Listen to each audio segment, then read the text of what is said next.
Good evening friends. आज बात करेंगे अल्फा कीटो एनालॉग की जो क्रोनिक किडनी पेशेंट्स में दी जाती है।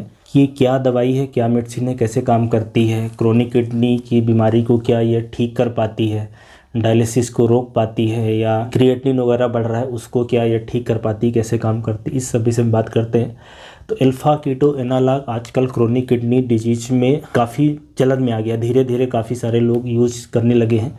अभी होता क्या है, ये इसेंशियल अमीनो एसिड से, अमीनो एसिड शरीर में इसेंशियल ऐसे जो कि शरीर नहीं बना पाता, नॉन इसेंशियल जो शरीर बना पाता है। अब इसका किडनी में रोल ऐसा है कि अमीनो एसिड से ही क्रिएटिनिन बनता है। अमीनो एसिड मतलब प्रोटीन है, प्रोटीन की जो यूनिट होती है वो अमीनो एसिड्स होती है।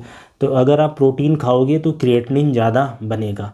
लेकिन इसमें अल्फा कीटो एनालॉग में क्या है कि सिर्फ एक तो इसेंशियल अमीनो एसिड सही है, तो नॉन इसेंशियल नहीं दे रहे हैं। और दूसरा जो अमीनो एसिड्स है उसमें जो नाइट्रोजन ग्रुप है जिससे क्रिएटिनिन बनता है उसको निकाल दिया जाता है। तो ये इंपॉर्टेंट बात है कि अमीनो एसिड तो है, लेकिन जिस चीज़ से क्रिएटिनिन बनता है अमीनो ग्रुप से या नाइट्रोजन ग्रुप से, उसको हटा दिया गया है।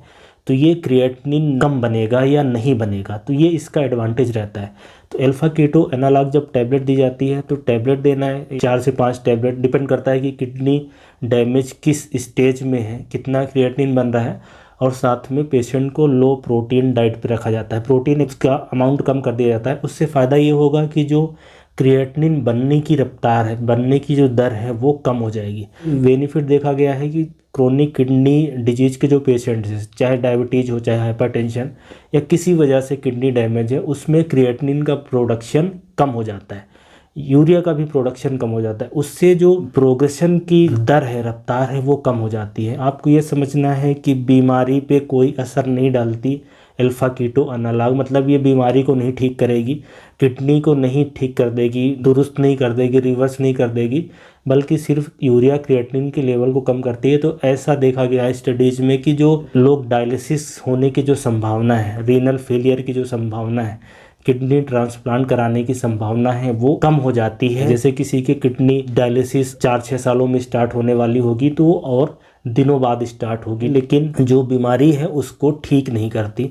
ये सबसे महत्वपूर्ण बात है अल्फा कीटो एनालॉग के साथ। और इसकी टैबलेट्स आती हैं, काफ़ी सारी कंपनियां बनाती हैं 200 मिलीग्राम्स की टैबलेट, काफ़ी सारे ब्रांड्स नेम से आती हैं, जिसको 5-6 टैबलेट दिन का लेना पड़ता है। अब इसमें समस्या ये है कि थोड़ी सी महंगी रहती है और इसको हमेशा ही लेना पड़ेगा। ऐसा नहीं कि आपने 1-2 साल ले लिया तो अब किडनी ठीक हो गई। इसमें अगर क्रिएटिनिन को कम करना है तो इसको कंटिन्यूअस लेना ही पड़ता है। जब तक आप लेंगे तब तक ये वाला बेनिफिट रहेगा कि क्रिएटिनिन उस रफ्तार से नहीं बढ़ेगा, क्योंकि जिस चीज़ से बनता है या बढ़ता है, अमीनो एसिड से बढ़ता है, उसको आपने चेंज कर दिया है। वो वाला अमीनो एसिड का जो अमीनो ग्रुप होता है या जो नाइट्रोजन ग्रुप होता है उसको अमीनो एसिड से आपने निकाल दिया है। तो ये इसका एडवांटेज रहता है। इस दवाई का कोई भी साइड इफ़ेक्ट नहीं है, तो इसको ली जा सकती है। जैसा मैंने बताया कि महंगी है। ब्रांड नेम की बात करें तो काफ़ी सारी हैं, मैं स्क्रीन पर लगा दूंगा, आप देख लेना। कितने की प्राइस है वो भी आप देख सकते हैं।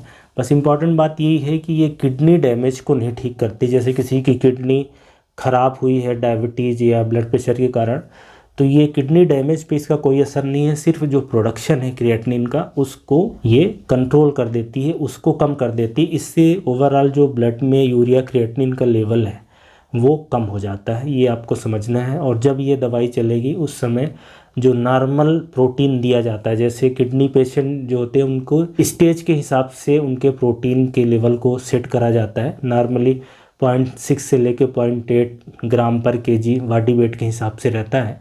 तो जब ये अल्फा कीटो एनालॉग की टैबलेट चलेगी उस समय प्रोटीन की जो मात्रा है, इनटेक है, वो थोड़ा सा और कम कर दिया जाएगा, क्योंकि ये alpha keto analog protein supplement जैसा ही काम करता है। और उस दौरान आपको जो रूटीन की जांचें हैं, खून की जांच कराना है, कैल्शियम कराना है, पीटीएच के लेवल कराना है, क्रिएटिनिन कराना है, यूरिन में यूरिन एल्बुमिन क्रिएटिनिन रेशियो है, ये सारे जो चेकअप होते हैं वो सारे चलते रहेंगे।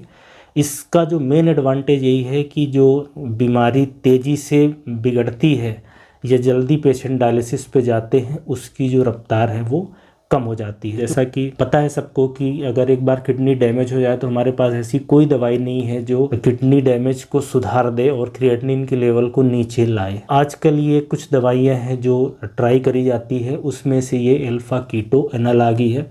लेकिन जो प्राइमरी ट्रीटमेंट रहेगा वो जिस बीमारी के कारण से किडनी खराब हुई है, चाहे डायबिटीज़ हो, हाइपरटेंशन या कोई और चीज़ है, उसको कंट्रोल करना ही प्राइमरी एम होगा। उसके बाद फिर ये थोड़ा सा एक्स्ट्रा एडवांटेज रहता है ये दवाई से बीमारी को थोड़ा सा स्लो करने में, प्रोग्रेशन को स्लो करने में।